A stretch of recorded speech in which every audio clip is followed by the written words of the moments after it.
Hello and welcome to the Gratitude and Growth Podcast. I'm your host, Sarah Mittich. I am an actor, a yoga instructor, a former ballet dancer, but above all, I am a wildly curious person. So I've spent the past several years researching and studying human behavior, why we do what we do, who and what we innately are, what my purpose is on this planet. And I'm here to share the insights and the tools that curiosity has led me to uncover, in hopes of helping you to navigate the inevitable ups and downs of your own life, and in hopes of inspiring you to become the person that you have always wanted to be. So pull up a chair or go for a walk, hop on that treadmill or go for a drive, and join me as I explore what it is to be a human being in this lifetime. Hello, and welcome back to another episode. I want to talk about resistance today. Resistance is like a super fascinating thing to me now. And what I mean by that is when I feel myself resisting either a moment or an event or a person or a concept. So why I think resistance is super cool is because I've learned that when I'm resisting something, this is where my growth needs to happen the most. And so now I get very intrigued. I just love human behavior. Like I love the human psyche. I love all of this stuff. So I kind of geek out when I'm like, ooh, okay, where do I need to grow more right now? And so, because here's the thing, I remember reading in The Untethered Soul that the path of non-resistance is the spiritual path. And I didn't fully understand that for a long time. Like I always understood resistance, but I didn't understand. I'm like, okay, but what makes it a spiritual path? Like a non-resistance. Why is that a spiritual path? And this is why I'm learning in the moment, real time. When we do not resist, we are able to just be. It's our labeling something as wrong or hard or whatever the terminology is. It's our labeling it that creates the resistance. If an event is coming to us, we have two options, right? I've said this before, accept it or change it. Anything else is insanity. When we resist it, we are resisting life. We are legit resisting life that is happening in front of us. And so the path of non-resistance is the spiritual path because it is the path of ultimate acceptance, right? Of radical acceptance, of presence. And when we resist it, we stay stuck in the past, usually, right? Because our resistance comes from something that has happened in our past. We're looking at this situation from a viewpoint of our experience of it in the past. But whatever the situation is that's bringing up the resistance is new, because the resistance is us holding on to how we think things should be instead of how the things actually are in this moment. It's our perception, it's our perspective of it, right? And most of the time, when we get this moment of resistance, we go to close our hearts. Your heart is an energy center. It is one of many energy centers in your body. Science has proven this. Spiritual texts across the globe have proven this. When we resist, we go to close our heart. And the reason we go to close our heart is because of an experience in the past. You have an opportunity. So if you can think of anything in your life right now that you are resisting, whether it's a relationship with somebody or something at work or something at home. I mean, look, there's like a million different opportunities of something that you can be resisting. Actually sit in that resistance. Like, where do you feel it in your body, right? Ask yourself, what am I clinging on to? Who am I clinging on to? Is it serving me in this moment? In this moment of resistance, in this moment when my heart wants to close, is this thing worth closing my heart over? Is it worth putting up all my walls? Is it worth me saying no? Why do I need things to be a certain way in order to be okay? That's the resistance too, right? Our resistance pops up because we've got all these preconceived notions of what life is supposed to be like. But why? Where did that come from? Why do you need it to be only a certain way or you can't be okay? The moment you allow the resistance to melt away, you are saying yes to life. A problem is only a problem if you label it. A problem is only a problem because you think it should be a different way. But why do you think it should be a different way? Why do you need it to be a different way? Have you ever asked yourself that? Why do you need things to be a certain way, not to close your heart? And again, is it worth putting up all your walls? Is it worth you closing everything up and putting up your armor? Resistance also leads to defensiveness. Defensiveness is another thing I'm studying in myself. And again, super fascinating because I'm going through this phase right now where I'm deciding to dissolve all defensiveness. So I'm operating from a place of defenselessness. So what I mean by that is I'm not trying to prove myself right with anyone. I'm not trying to prove a point. If somebody says something I don't agree with, I don't try to like overcorrect or just sometimes I don't even bring up my opinion on it. And this is sometimes especially hard for me because I have all these tools. I have all these tools. I know all these things about inner freedom. And so sometimes for me, I see people in my life living their life or making certain choices, and I want to help. I want to be like, if you just reach for gratitude in this moment, that for me, to dissolve that defensiveness or like that need is really fascinating. And it's also being defenseless, defenseless? Yes, defenseless to whatever situation life throws at me, right? Like, oh, I don't know. I'm trying to think of like something that's happened lately, but to be honest with you, I don't hold on to them. They just like, I let the events pass through me, so I don't even remember them. But, I wanted to return this product and get my money back, but I can't find the product now. I don't know where I put it. And it's like, okay, cool. Just let it go. Just let it go. And it's interesting to witness what happens inside my body when those specific moments of resistance pop up of, oh, I don't want to do this. And you know what ends up happening? I feel so free and I feel so in control when I don't let the resistance win. And I feel such peace and I feel such calm. And it's cool because I can sense, right? I'm in the seat of the observer. I'm witnessing what's happening to my body. I'm witnessing the thoughts going through my mind. And I'm sitting there behind it all, being like, wow, there's so much going on, but I'm actually not going to dip into this. And I feel proud. Like for me right now, I feel really proud when I'm able to do that because it's a big thing. I think it's a big thing for a lot of people. I think also defensiveness and reactivity are linked for sure. And I think a lot of people struggle and deal with reactivity, especially in romantic relationships and family relationships, because we are the closest to those people. And defenselessness is also surrender. Surrender is a really powerful thing.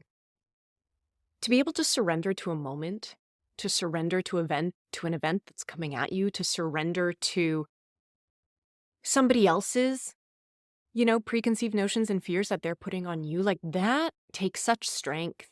That takes such strength. And I'm talking about surrendering the little things of like, okay, Starbucks is out of whatever you want, to surrendering the big things of being like, cool, I just lost both my grandparents in 3 days. To find the surrender in that, to not be defensive to life. So it's being defensive to people, right? But then it's like being defensive to life. Like I said, a problem is only a problem because we label it a problem. If you can surrender to whatever event is coming through you and at you and just sit in it and be like, okay, cool. Allow it to pass and then move on. What an extraordinary thing to be able to do. And when I'm able to actually be defenseless, when I'm able to actually surrender, it makes life a lot easier. It makes it a lot easier. And it makes things like forgiving a lot easier when I'm defenseless because I'm not. Forgiveness is such a huge thing. It's such a huge thing. Uh, Forgiveness for yourself and forgiveness for other people. Any forgiveness that you are not giving somebody, it's literally like holding a hot coal in your hand. The only person it's hurting is you. Most of the time, we don't want to forgive just from an egoic place. Also because we're holding on to whatever it is in the past. Also because we usually like want to prove a point, right? We want to prove that other person wrong. But here's the thing, why? Why do you need to prove somebody else wrong?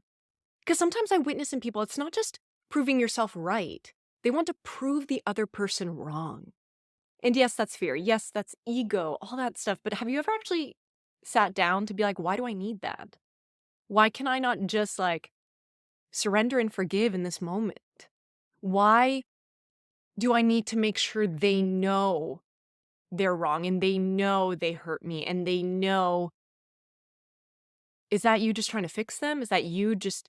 Sometimes it comes honestly from a genuine place of wanting to like help people, wanting to help a family member. Like I said, for me, defenselessness and like trying to help the people closest to me realize they are so much more powerful in their life. Like dissolving that defensiveness was really hard for me. But yeah, now I'm so quick to forgive.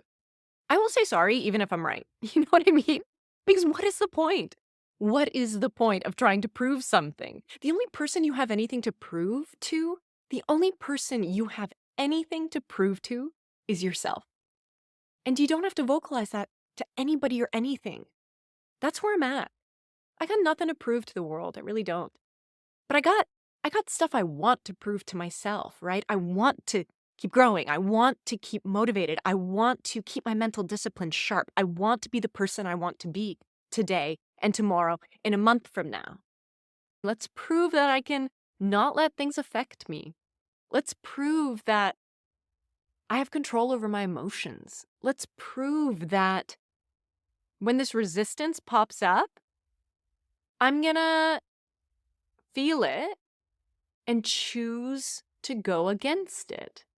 I'm going to choose the higher choice, which is always love. I'm not going to choose the fear, which is this resistance. It's here for a reason. I know myself well enough by now. I can intellectualize this shit out of this. Honestly, I can.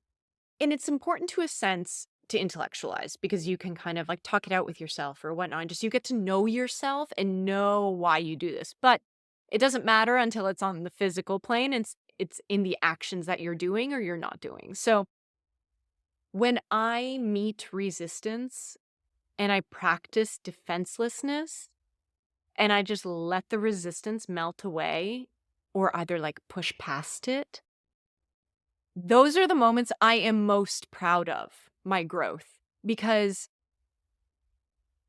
that is peace. That is how you create peace. If there is no resistance, there is just peace. When you're not resisting life, you're flowing with life. It's what I said earlier, just a couple minutes ago, of resistance is you holding on to how you think things should be. So maybe you think your partner should treat you a certain way. Maybe you think your family should treat you a certain way. But the thing is, you're just trying to create something that's not there. You don't have control over that. You don't. The only thing you have control over is how you let that affect you and then how you act in response to it, right? So if you actually dissolve resistance, you are flowing through life. You are present to every moment that pops up. You are present to. Let's switch here for a moment because now I just want to talk about labeling for a second.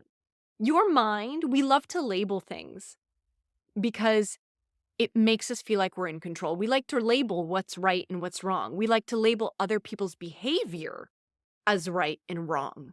This is also where the resistance comes in. Something's coming in perhaps because you don't agree with somebody's actions. You don't agree with their ideology. You don't agree with how they're treating somebody else or how they're treating you. All of these labels that we put on things.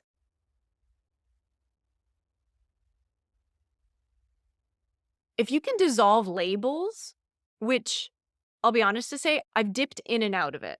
I was like super into dissolving labels and just being present and like being with the flow of life. And then I like dip back to it. And then again, this is the work. It is never ending. You will dip in and out of things. You will keep growing. But to the point, labels and resistance, it's all correlated with control. So when resistance is popping up, look at what are you labeling in this situation? Are you labeling something right or wrong? Are you labeling something good or bad? Why does it have to be either one of those things? Why can't it just be what it is and you move through it without having a label on it? That is freedom. Honestly, in all the spiritual texts that I read, that is part of freedom. And that is non-resistance. So I encourage you, the next time you feel that resistance, as always, like, first of all, take a moment and be like, cool, where does this like actually live in my body? Because that is important. Because then you can kind of like know physically where it's going to manifest for you, and you can just be more prepared when it does happen. Because you'll know where in your body to release and to relax. And so when you feel that resistance, take a moment, feel it, and then just play with not letting it take over. I'm really big on play these days, and so it's like, just play. Play and see what happens. Don't put so much pressure on it. But also don't let it win. Like, use your mental discipline and be like, no, I'm not going to be resistant to things. And when you're fighting the things that are happening in front of you, do you know how much energy that takes?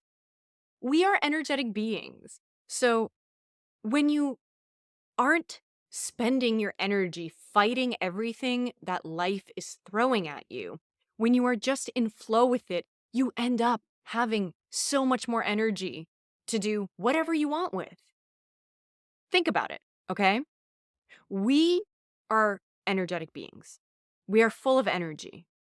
And so if you're spending hours a day resisting something that's happening, whatever that is for you, you're spending hours a day putting the thoughts into it, putting the emotions into it, resisting, resisting, resisting. Versus if things are coming at you and you're just allowing them to come at you and you're just moving through them and they're moving through you and you're just flowing with life, how much more energy do you have accessible to you? Do you see what I'm getting at? And most of the time, that energy, whatever you're resisting, if it's like a future thing, you're also spending all this energy on all this resistance on something that hasn't even happened yet, right? So that's like, if you're really anxious about something coming in the future, if you're worried about, well, how much money am I going to have in 12 months? How much, like, how am I going to do this? And how am I going to do that? And how am I going to do this? And you're resisting, resisting, resisting, resisting. That energy that you've just expended, thinking about that for a week, a month, 6 months, a year, think about what you could have done with that energy. Think about what you could have done with all of that time that you spent fighting it. Time is a very, very, very precious thing. And if you actually sit down and write out and be like, okay, how much of my day am I actually spending worrying about shit that hasn't even happened yet? And how much of my time am I spending living and enjoying my life? Right? Just take a moment after this podcast episode and like actually clock that for yourself. How much time are you wasting on things that most likely will never happen? How much time are you wasting on the coworker that bothers you? How much time are you wasting complaining over and over and over and over again to 5, 6, 10 different people, whatever your frustration is that week?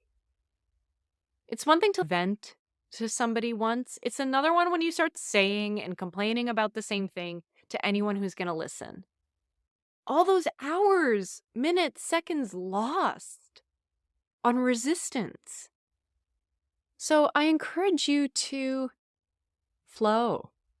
I encourage you to try not to control things. I encourage you to at least entertain yourself by witnessing the resistance, by witnessing the defensiveness behind it all. I encourage you to release and relax and ask yourself why you need things to be a certain way in order to flow. Why can't you just flow with life? Why can't you just flow with whatever's coming at you? Why does it have to be a problem? Why does something have to be right or wrong, good or bad? Why can it not just be whatever it is in that moment? If you're not resisting the things that are coming at you, you're here for life. You're showing up for your life. And I think at the end of the day, that's the biggest win. Yes. Okay. I am going to end it there for today. Thank you so much. I'm very grateful for this podcast. I'm very grateful for these moments where I just get to share these things that go on inside my head, that I get to share these things that I'm working on myself, that I'm implementing. It's cool for me. It's super cool for me to be able to do this. So thank you. Thank you so much for listening. And as always, stay grateful and keep growing through that resistance. Keep pushing yourself. Just keep doing, keep releasing and relaxing, and just letting things flow. Okay, we will chat next week. Bye for now. Thank you so much for tuning in today. If you liked what you heard, hit that subscribe button and maybe send it to someone who you think might need to hear today's message. And let me know how everything's sitting. Leave me a rating and a review and let me know what's resonating with you. What do you want to hear more of? What's your favorite episode and why? And I hope you find your way back here to another episode, another time, as we keep exploring this beautiful and wild thing that we all call life.